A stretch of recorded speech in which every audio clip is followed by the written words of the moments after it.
बाबा बागेश्वर ने फिर करा दी घर वापसी। ये तस्वीर आप देख रहे हैं, फुल स्क्रीन लीजिए जरा। बाबा ने 200 लोग बुलाए थे, उनकी घर वापसी करा दी। सुनिए बाबा को क्या कह रहे हैं, फिर से प्ले कीजिए। ये सनातन धर्म में पुनः अपनी संस्कृति को मानने का संकल्प लेने बागेश्वर धाम आए हैं। ये सनातन धर्म में पुनः अपनी संस्कृति को मानने का संकल्प लेने बागेश्वर धाम आए हैं। अब मैं आपको दिखाता हूं। 220 लोग, 220 ईसाई थे जिनकी घर वापसी कराई गई है। इसे फिर से प्ले कीजिए जरा स्टार्ट से। बाबा क्या बात कर रहे हैं सुनिए। जो बीच बीच में चर्च जाते थे सभी ईसाई नहीं बने। कौन कौन ईसाई बना, हाथ उठाओ। ईसाई मतलब धर्म परिवर्तन। हाँ, दो और उठाओ, कोई संकोच नहीं, उठाओ। इतने लोग हैं। बाकी चर्च कौन कौन जाता था आप लोगों में से, हाथ उठाओ। चर्च जो उनका वो है, 220 लोग जो बीच बीच में चर्च जाते थे सभी ईसाई नहीं बने। कौन कौन ईसाई बना, हाथ उठाओ। ईसाई मतलब धर्म परिवर्तन। हाँ, दो। अब देखिए कैसे घर वापसी हुई। बाबा ने उसके बाद सबको, जो लोग बैठे हैं उनको टीका लगाया, उनको पीले रंग का एक वस्त्र पहनाया, अंगवस्त्र। ये आप देख रहे हैं, टीका लगाया गया इन सबको। ये 200 से ज्यादा लोग, 220 लोग, 60 से ज्यादा परिवार, 60 से ज्यादा परिवारों के लोग थे। अगली तस्वीर दिखाइए जरा। उसके बाद बाबा ने इस तरह से चावल फेंके लोगों के ऊपर। पूजा संपन्न होने के बाद और इनकी घर वापसी करवाई गई। तो बाबा का हिंदू राष्ट्र का जो मिशन है, उस हिंदू राष्ट्र के मिशन में यह शामिल है कि लोगों की घर वापसी करवाना। तो ये लोग कौन थे, कहां से आए, कैसे इनकी घर वापसी करवाई गई, ये देखिए जरा। बागेश्वर धाम में ये 220 लोग पहुंचे थे और 62 परिवार के लोग थे जिन्हें हिंदू धर्म में वापस लाया गया। 4 बसों में भरकर ये लोग बागेश्वर धाम पहुंचे पहले। और घर वापसी करने वाले लोग मध्य प्रदेश के सागर जिले के रहने वाले, सागर जिले के 4 गांवों के लोग थे ये सब जो बैठे हुए हैं। कुछ लोग हिंदू धर्म छोड़कर ईसाई बन गए थे और कुछ लोगों ने हाल ही में चर्च जाना भी शुरू कर दिया था। बाबा ने उनसे भी हाथ उठवा कर पूछा। कई हिंदू परिवार मिशनरियों के प्रभाव में थे। एक सामाजिक संगठन ने बागेश्वर धाम की राह दिखाई इन्हें। बागेश्वर धाम से प्रभावित होकर फिर हिंदू धर्म में ये लोग आ गए। बाबा ने उन्हें अपने मंच के सामने बिठाया और घर वापसी करने आए लोगों को तिलक लगाया। बाबा ने बारी बारी से सबके पीले पटके पहनाए गए सबको। और घर वापसी करने वाले लोगों का मिशनरी पर बड़ा हमला है। कहा लालच देकर पहले हमारा धर्म परिवर्तन कराया गया इनका, उसके बाद कहा गया ईसाई धर्म अपनाओगे तो घर मिलेगा। अब ईसाई धर्म अपना लिया, फिर घर भी नहीं मिला। अब घर नहीं मिला तो हिंदू छोड़कर ईसाई बन गए, लेकिन घर नहीं मिला। एक ने ईसाई लड़की से शादी भी कर ली और शादी के बाद उसके सामने अजीब सी शर्त रख दी गई, वो ईसाई धर्म अपनाएगा तभी लड़की उसके घर जाएगी। शर्त और झूठ से इन लोगों का ईसाई धर्म से मोह भंग हो गया। बाबा बागेश्वर के सामने वापस हिंदू धर्म इन लोगों ने अपना लिया। उसके बाद घर वापसी को लेकर कट्टरपंथियों के निशाने पर बाबा बागेश्वर हैं। क्रिसमस के वक्त भी 350 लोगों की घर वापसी करवाई थी बाबा ने। बाबा के दरबार में आकर कई लोग पहले भी घर वापसी कर चुके हैं। सुनिए बाबा बागेश्वर को, वो घर वापसी पर क्या कुछ कह रहे हैं। आज अपनी इच्छा से धर्म जागरण मंच के साथ यहां पर आए हैं कि हमको पुनः, ये सनातनी ही है, कोई दूसरे धर्म में नहीं पहुंचा है क्योंकि धर्म सिर्फ सनातन है। तो ये सनातन धर्म में पुनः अपनी संस्कृति को मानने का संकल्प लेने बागेश्वर धाम आए हैं। तो जितने लोग आज ये जो 220 लोग में गांव हैं, और ये भी हम बता देते हैं कि हम किसी को बुलाते नहीं, ये भी हम तुम्हें बता देते हैं कि हमारा कोई कांटेक्ट किसी से नहीं होता। तुम अगर बनते हो तो तुम आ जाओ। हम तो रामचरितमानस के अनुयायी हैं। रामायण में विभीषण जी राम जी की शरण में आए तो हनुमान जी ने मिलाने का काम किया और उनको भी अपनी पार्टी में सम्मिलित कर लिया। तो हम किसी भी पंथ के विरोधी नहीं हैं, हम किसी भी पंथ के विरोध में नहीं हैं, हमें किसी भी पंथ से द्वेषता नहीं है, सनातन धर्म से कट्टरता है। तो बाबा घर वापसी करा रहे हैं और बाबा का छोटा भाई बंदूक लेकर लोगों को धमका रहा है। तस्वीर आप देख रहे हैं, ये बाबा बागेश्वर हैं, ये उनके छोटे भाई हैं। बाबा बागेश्वर के छोटे भाई कई बार दरबार में उनके साथ बैठे हुए नजर आए। ये देख रहे हैं बाबा बागेश्वर के छोटे भाई। अगली तस्वीर दिखाइए जरा। ये आप देख रहे हैं बाबा का भाई बंदूक लेकर घुस गया एक शादी समारोह में। फुल स्क्रीन लीजिए सर।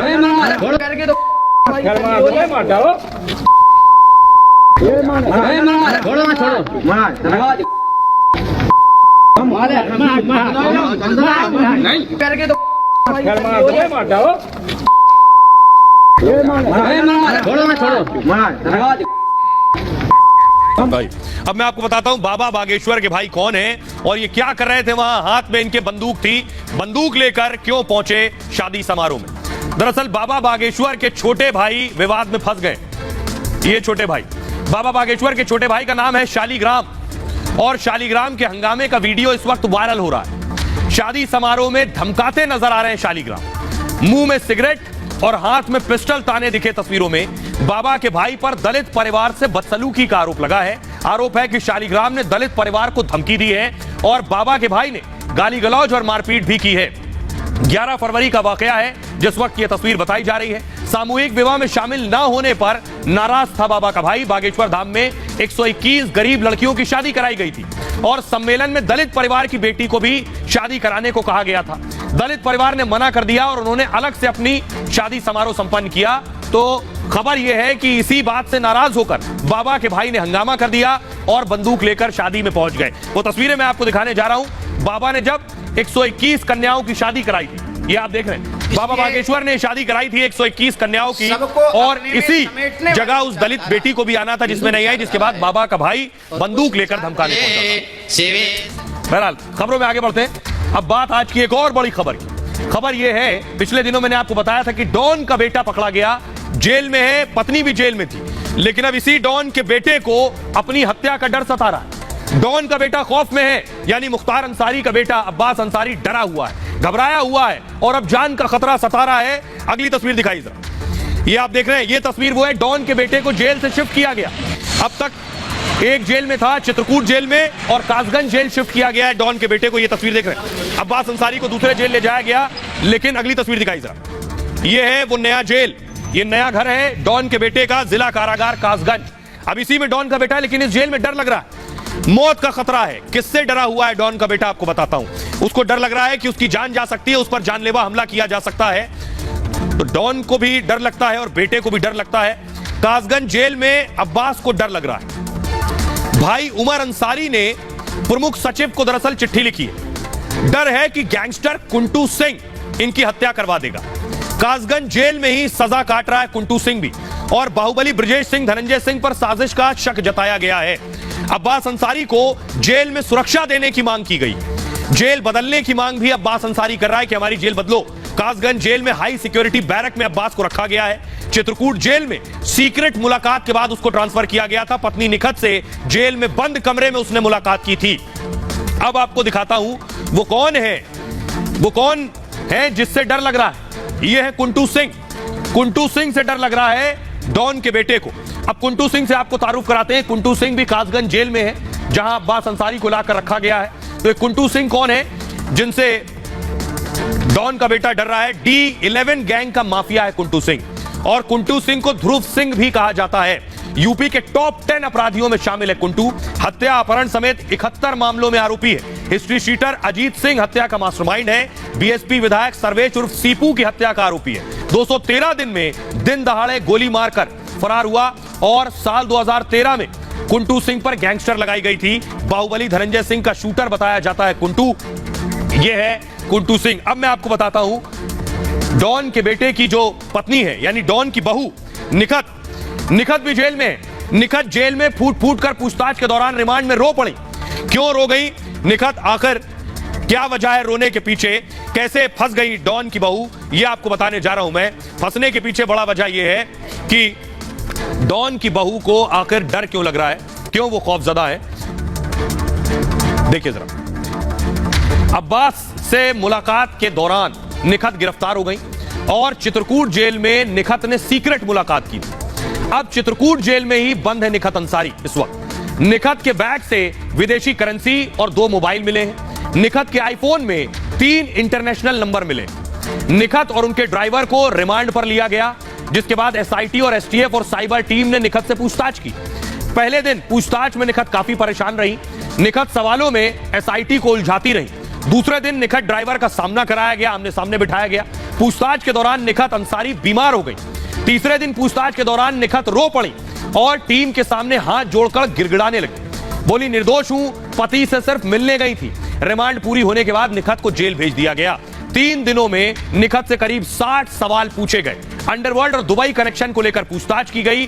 पंजाब जेल से मुख्तार का इंटरनेशनल कनेक्शन रहा है। निखत अंसारी का जो ससुर है वो मुख्तार अंसारी है। अब्बास निखत पर कनेक्शन आगे बढ़ाने का शक है अंडरवर्ल्ड से। कई अहम राज जानता है निखत का ड्राइवर नियाज भी, और जेल में निखत अब्बास की मुलाकात में नियाज का भी मेन रोल है। अब्बास के इशारे पर ही नियाज ही सब कुछ करता था जो ड्राइवर है। पूछताछ में बोला है नियाज, मैंने बस ऑर्डर माना है। ड्राइवर नियाज की 2 दिन रिमांड अभी बाकी है।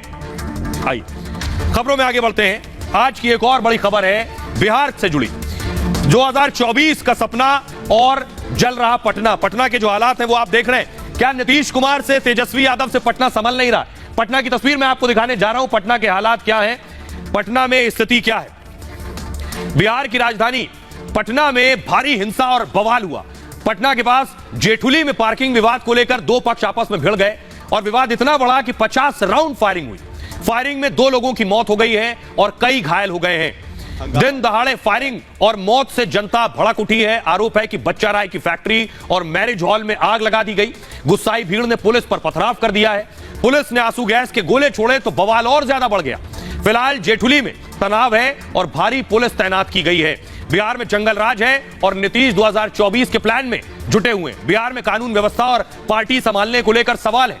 जेडीयू में आपसी खींचतान और कलह बढ़ती जा रही है। उपेंद्र कुशवाहा ने जेडीयू से इस्तीफा दे दिया है। कुशवाहा एमएलसी पद से इस्तीफा भी दे देंगे। कुशवाहा ने नई पार्टी राष्ट्रीय लोक जनता दल बनाई है और कुशवाहा ने कहा है कि नीतीश गलत रास्ते पर चल रहे हैं। एक तरफ नीतीश मोदी को रोकने का प्लान बना रहे हैं, कांग्रेस समेत सभी विपक्षी दलों को एकजुट करने में लगे। बीजेपी को 100 सीट में समेटने का दावा कर रहे हैं। खुद बिहार में नीतीश और पर दबाव बढ़ता जा रहा है और आरजेडी से गठबंधन के बाद बिहार में अपराध और बढ़ गया है। बीजेपी ने कानून व्यवस्था को लेकर मोर्चा खोल दिया। आरजेडी के कई नेता और मंत्री भी नीतीश की सुनते नहीं है। कम सीट को लेकर नीतीश पर दबाव बढ़ाया जा रहा है। नीतीश की समाधान यात्रा को भी खास समर्थन नहीं मिला है। सुनिए जरा क्या कुछ कह रहे हैं सुशील मोदी और गिरिराज सिंह।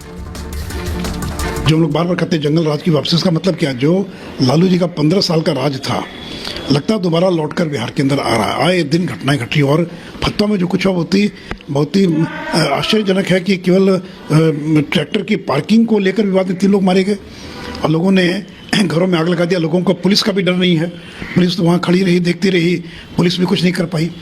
तो लोगों के मन से पुलिस का डर खत्म होता जा रहा है। ये चिंता की बात है। वो शासन और सुशासन को शर्मसार करने वाली घटनाएं फतवा में हुई। तो बिहार के हालात हैं वो ये बता रहे हैं कि नीतीश से न पटना संभल रहा है न पार्टी संभल रही है, लेकिन ख्वाब 24 के। ये भारत की बात है में इतना ही। अपना बहुत ख्याल रखिए। लौट रहे हैं कुछ और बड़ी खबरों के साथ।